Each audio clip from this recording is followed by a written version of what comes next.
नगरोटा में मारे गए आतंकी पाकिस्तान से आए थे। इस खुलासे के बाद भारत ने पाकिस्तान को साफ कह दिया है कि अगर अब नहीं सुधरे तो भारत किसी भी हद तक जाने को तैयार है। पाकिस्तान के उच्चायुक्त को तलब कर लिया गया है।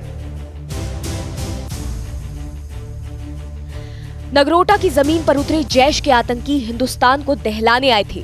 सांबा सेक्टर के रास्ते हिंदुस्तान में दाखिल हुए मौत के सौदागर पाकिस्तान से आए थे। आतंकियों को खून की होली खेलने का पैगाम बाजवा की आर्मी दे रही थी। ये वो जिंदा सबूत हैं जिनके आधार पर हिंदुस्तान ने पाकिस्तान की गर्दन मरोड़ दी है। आतंकी जैश के थे, उनका आका पाकिस्तान में बैठा था, यानी पाकिस्तान ने एक बार फिर 26/11 जैसा नापाक मंसूबा पाला था। इन्हीं सच्चाइयों से रूबरू कराने के लिए दिल्ली में पाकिस्तानी उच्चायुक्त को तलब किया गया है। उन्हें वार्निंग दी गई है और जमकर फटकार लगाई गई है। इस धमकी भरी नसीहत के साथ हिंदुस्तान ने बाजवा की सन की आर्मी और आतंकिस्तान के सुल्तान को साफ लहजे में कह दिया है कि पाकिस्तान आतंकवाद खत्म करे, नहीं तो अपनी जमीन की हिफाजत करने के लिए भारत किसी भी हद तक जा सकता है। भारत ने पाकिस्तानी उच्चायुक्त को तलब किया। पाकिस्तान पर कड़ा एक्शन लेने का ऐलान।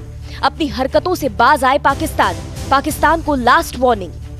भारत ने बहुत सरल, साफ और कम शब्दों में पाकिस्तान को होश में रहने की हिदायत दी है।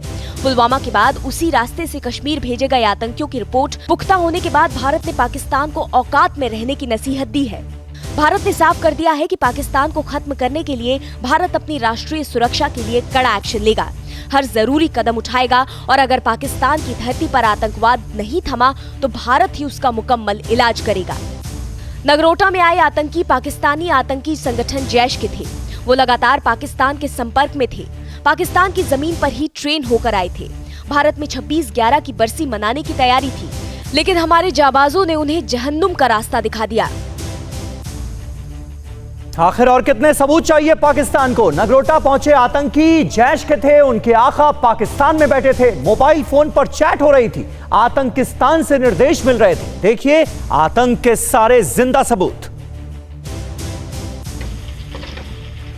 जैश ए मोहम्मद 26/11 जैसे हमलों को अंजाम देने की फिराक में था। जैश 26/11 की बरसी मनाने की तैयारी में था और इस तैयारी के पीछे बाजवा की आर्मी लगी थी, क्योंकि सांबा सेक्टर से नगरोटा पहुंचे आतंकियों के पास से जो मोबाइल फोन बरामद हुए हैं उसमें भेजे गए मैसेज से क्लियर है कि पाकिस्तान ने हिंदुस्तान को दहलाने की बड़ी साजिश रची थी। नगरोटा एनकाउंटर में मारे गए आतंकियों को सीधी मदद बाजवा की फौज कर रही थी। ये सभी आतंकी अपने आकाओं के संपर्क में थे। देखिए पाकिस्तान में बैठे आका और हिंदुस्तान में दाखिल आतंकियों के बीच किस तरह की बातचीत हो रही थी। आका ने पूछा, कहां पहुंचे, क्या सूरत हाल है, कोई मुश्किल तो नहीं? आतंकी ने जवाब दिया, हम 2 बजे पहुंचे। फिर आतंकी ने लिखा कि हम फिर बता देंगे। यानी आतंकियों से एक एक पल की जानकारी ली जा रही थी और जानकारी लेने वाला कोई और नहीं बल्कि पाकिस्तान में बैठा हैंडलर था। पाकिस्तान से स्मार्टफोन और जीपीएस लेकर आए थे आतंकी। डिजिटल मोबाइल रेडियो से आतंकी कर रहे थे बातचीत। हर जानकारी पाकिस्तान पहुंचा रहे थे चारों आतंकी। आतंकियों के पास से बरामद हुआ डिजिटल डिवाइस।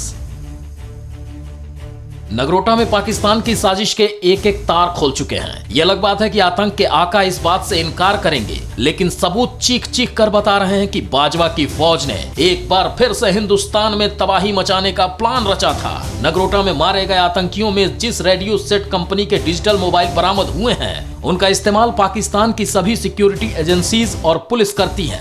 इतना ही नहीं, पाकिस्तान की एयरलाइंस भी यही मोबाइल सेट इस्तेमाल करती है।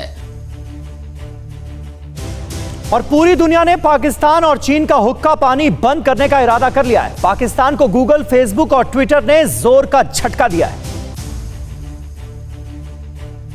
मानवता के सबसे बड़े दुश्मन मुल्क पाकिस्तान और चालबाज चीन की अमेरिका और फ्रांस के साथ गूगल, फेसबुक और ट्विटर ने परेशानी बढ़ा दी है। चीन के खिलाफ बड़ा एक्शन लेते हुए अमेरिका ने चीन की 4 और कंपनियों को बैन करने का फैसला लिया है। चीन की ये चारों कंपनियां पेंटागन की ब्लैक लिस्ट में शामिल हैं। दूसरी तरफ गूगल, फेसबुक और ट्विटर ने आतंक को पालने पोसने वाले पाकिस्तान को अपनी सेवाएं बंद करने की धमकी दी है। तीनों कंपनियों ने एक साथ मिलकर पाकिस्तान में इंटरनेट सेंसरशिप के कड़े कानून लागू कर दिए हैं। पाकिस्तान पर गूगल, फेसबुक और ट्विटर का अटैक, पाकिस्तान में अपनी सेवाएं बंद करने की चेतावनी, इंटरनेट सेंसरशिप के कड़े कानून किए लागू, अमेरिका चीन की 4 कंपनियों को करेगा बैन। गूगल, फेसबुक और ट्विटर के ट्रिपल अटैक से पाकिस्तान अभी संभला भी नहीं था कि फ्रांस ने पाकिस्तान को करारा झटका दे दिया। फ्रांस ने पाकिस्तान के fighter jet, air defence system और पनडुब्बियों को अपग्रेड करने से इनकार कर दिया। भारत से डरे पाकिस्तान ने फ्रांस से एयर डिफेंस सिस्टम और पनडुब्बियों को अपग्रेड करने की गुजारिश की थी। पाकिस्तान को गूगल, फेसबुक और ट्विटर से मिली चेतावनी के साथ उसके आका चीन पर अमेरिका ने करारा प्रहार किया है। चीन के खिलाफ बड़ा एक्शन लेते हुए अमेरिका ने चीन की 4 और कंपनियों को बैन करने का फैसला लिया है। चीन की ये चारों कंपनियां पेंटागन की ब्लैक लिस्ट में शामिल हैं। जिन चीनी कंपनियों पर अमेरिका ने गाज गिराई है, उन चारों कंपनियों में चीन की सेना का सीधा हस्तक्षेप होने का अमेरिका ने गंभीर आरोप लगाया है। अमेरिका ने चीन की चालबाजी को नाकाम करने के बाद साफ चेतावनी दी है कि यूएस की कंपनियों में चीन की कोई भी दखल किसी भी सूरत में बर्दाश्त नहीं की जाएगी। एप्पल ने ऐलान किया है कि चीन में लगी एप्पल की 9 यूनिट बहुत जल्द भारत में शिफ्ट होगी। पाकिस्तान और चीन पर अमेरिका के चौतरफा वार से इमरान खान के साथ साथ जिनपिंग की हेकड़ी निकल गई है। और 21वीं सदी की जंग आसमान से लड़ने की तैयारी हो रही है। अमेरिका ने ऐसे 6 बेस तैयार करने का ऐलान किया है जहां से स्पेस वॉर की तैयारी की जा रही है। 21वीं सदी में जंग जमीन पर नहीं, आसमान में लड़ी जाएगी और आसमान से बरसने वाली तबाही बिना जमीन पर उतरे पूरी दुनिया को खाक कर देगी।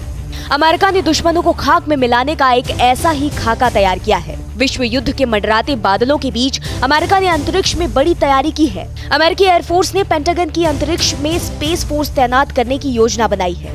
अमेरिकी एयरफोर्स ने 6 ऐसे ठिकानों की लिस्ट जारी की है जो बैठे बैठे पूरी दुनिया को तबाह करने का दम रखती है। अमेरिका ऐसे स्पेस वॉर की तैयारी कर रहा है जिससे किसी भी युद्ध का रुख बदला जा सकता है। अमेरिका ने स्पेस फोर्स के लिए जिन 6 बेस का चयन किया है उनमें न्यू मैक्सिको में कर्टलैंड एयरफोर्स बेस, फ्लोरिडा में पैट्रिक एयरफोर्स बेस, नेब्रास्का में ओफुट एयरफोर्स बेस, अल्बामा में redstone Arsenal air force base, Texas में सैंट एंटोनियो एयरफोर्स बेस और कोलोराडो में पीटरसन एयरफोर्स बेस तैयार किया है। अंतरिक्ष में बादशाहत कायम करने के लिए अमेरिका ने जो चाल चली है वो रूस और चीन को चित करने के लिए काफी है, क्योंकि अंतरिक्ष की महाशक्तियों में रूस और चीन का नाम भी शामिल है।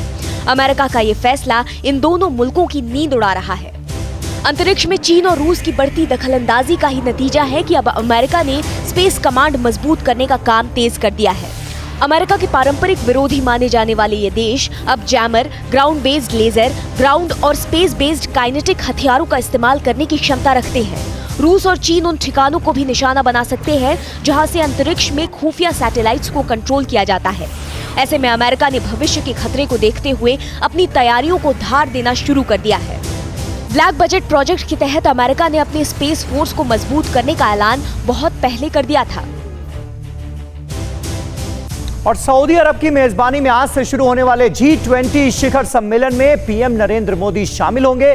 बैठक में 1 महीने के अंदर जिनपिंग का सामना पीएम मोदी से होगा। चीनी राष्ट्रपति शी जिनपिंग का 1 महीने में आज तीसरी बार प्रधानमंत्री नरेंद्र मोदी से वर्चुअल आमना सामना होगा। पहले एससीओ और फिर ब्रिक्स की बैठक में दोनों नेता आमने सामने हुए थे। सऊदी अरब की मेजबानी में रियाद में शुरू होने वाले 15वें G20 शिखर सम्मेलन में पीएम मोदी समेत 20 देशों के प्रमुख एक साथ बैठकर कोरोना वायरस से पैदा हुए वैश्विक संकट पर मंथन करेंगे। कोरोना के चलते अब की बार G20 सम्मेलन वर्चुअल होगा। आज और कल 22 नवंबर तक चलने वाले सम्मेलन की अध्यक्षता सऊदी अरब के किंग सलमान करेंगे। सऊदी अरब ने उम्मीद जताई है कि कोरोना काल में G20 शिखर सम्मेलन मील का पत्थर साबित होगा। G20 विश्व की 20 प्रमुख अर्थव्यवस्थाओं का समूह है। वैश्विक जीडीपी में G20 देशों की 85% हिस्सेदारी है। G20 के देश दुनिया की 2/3 आबादी का प्रतिनिधित्व करते हैं। वैश्विक अर्थव्यवस्था को पुनर्जीवित करने पर जोर होगा। कोरोना महामारी से लड़ने और नौकरियों की बहाली पर भी चर्चा होगी। G20 की बैठक से पहले सऊदी अरब ने अपने 20 रियाल के नोट पर छपे भारत के गलत नक्शे को वापस ले लिया, जिसको लेकर विवाद हुआ था। विवादित नोट में जम्मू कश्मीर और लद्दाख को सऊदी अरब ने अलग देश बताया था, जिस पर भारत ने कड़ी आपत्ति जताई थी। साल 1930 में आई महामंदी के बाद कोरोना से पैदा हुई वैश्विक महामंदी के बीच G20 शक्तिशाली समूह देशों का ये शिखर सम्मेलन हो रहा है। मार्च में शिखर सम्मेलन की बैठक में G20 ने कोरोना महामारी के प्रभाव को कम करने के लिए वैश्विक अर्थव्यवस्था को गति देने के लिए 5000 अरब डॉलर से अधिक की पूंजी लगाने का ऐलान किया था। वैश्विक मंदी से उबरने में G20 के देशों के राजकोषीय समर्थन, कर्ज में कटौती और मौद्रिक उपायों से भविष्य की स्वास्थ्य सुरक्षा योजनाओं और अर्थव्यवस्था को पुनर्जीवित करने में मदद मिलेगी। और नागोर्नो काराबाख की जंग के बाद जमीन का बंटवारा हो गया। बड़ा हिस्सा अजरबैजान के हाथ लग गया, लेकिन आर्मेनिया में सन्नाटा पसरा है। आर्मेनिया की जमीन अगदम पर अब अजरबैजान का कब्जा है। ये कब्जा उस करार के बाद हुआ है जिसमें तय किया गया है कि आर्मेनिया जमीन के उन हिस्सों को अजरबैजान को सौंप देगा जिस पर जंग के दौरान अजरबैजान ने कब्जा किया था। ये तस्वीरें बता रही हैं कि जंग में अजरबैजान को बड़ी जीत हासिल हुई है। अगदम में अजरबैजान के टैंकों की एंट्री हो रही है और उनका स्वागत बैंड बाजों के साथ किया जा रहा है। रूस के दखल के बाद जो समझौता हुआ, उसके बाद आर्मेनिया ने अजरबैजान को काल बाजार और अगदम का इलाका सौंप दिया। 6 हफ्तों तक खूनी खेल जारी रहने के बाद दोनों मुल्क शांति के लिए तैयार हुए। ये करार कागज पर हुआ, लेकिन जमीन पर तस्वीर कुछ और है। अजरबैजान में खुशी की लहर है और आर्मेनिया की सड़कों पर सन्नाटा पसरा है। आर्मेनियाई नागरिक इस समझौते में अपनी हार देख रहे हैं और प्रधानमंत्री पशिन्यान को देशद्रोही कह रहे हैं। हाल ही में आर्मेनिया की सड़कों पर इस करार का जमकर विरोध हुआ था। विपक्ष के बड़े नेताओं की गिरफ्तारी हुई थी। नागोर्नो काराबाख छोड़ने वाले लोग अपना आशियाना जला रहे थे क्योंकि जंग में उनका सब कुछ तबाह हो गया। अगदम पर अजरबैजान के कब्जे के बाद कई गांव के लोग मर्टाकट शिफ्ट हो गए, जहां फिर से अपना आशियाना बनाया है। करार के मुताबिक 1 दिसंबर तक लचिन जिला भी अजरबैजान का हो जाएगा। 42 दिन चली जंग में हजारों सैनिक मारे गए, लाखों लोग बेघर हुए। रूस, तुर्की के अलावा पाकिस्तान, सीरिया से भेजे गए आतंकी खून बहाने मैदान में उतरे। तबाही मची, नरसंहार हुआ, लेकिन आज भी सवाल वही है कि जंग से हासिल क्या हुआ।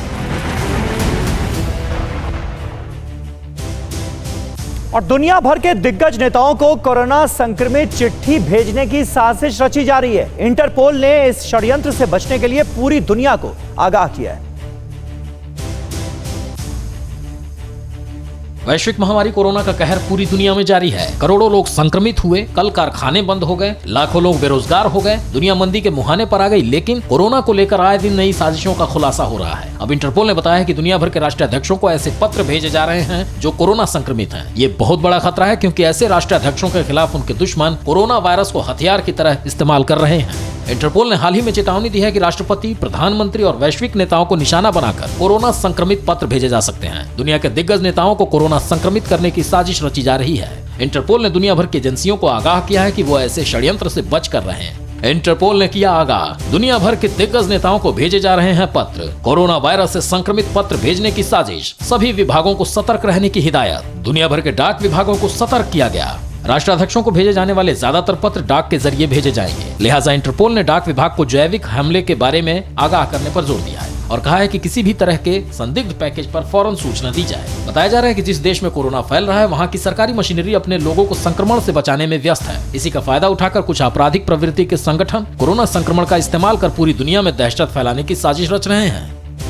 दिशा निर्देशों में यह भी कहा गया है कि फर्श पर थूककर या किसी के मुंह या वस्तु पर खांसकर संक्रमण फैलाने की कोशिश की जा रही है। इंटरपोल ने संबंधित विभागों को साइबर अटैक को लेकर भी सावधान रहने को कहा है। कोरोना काल में इस तरह की खबरें सामने आ चुकी हैं जब कोरोना वॉरियर्स पर तरह तरह के हमले हुए हैं।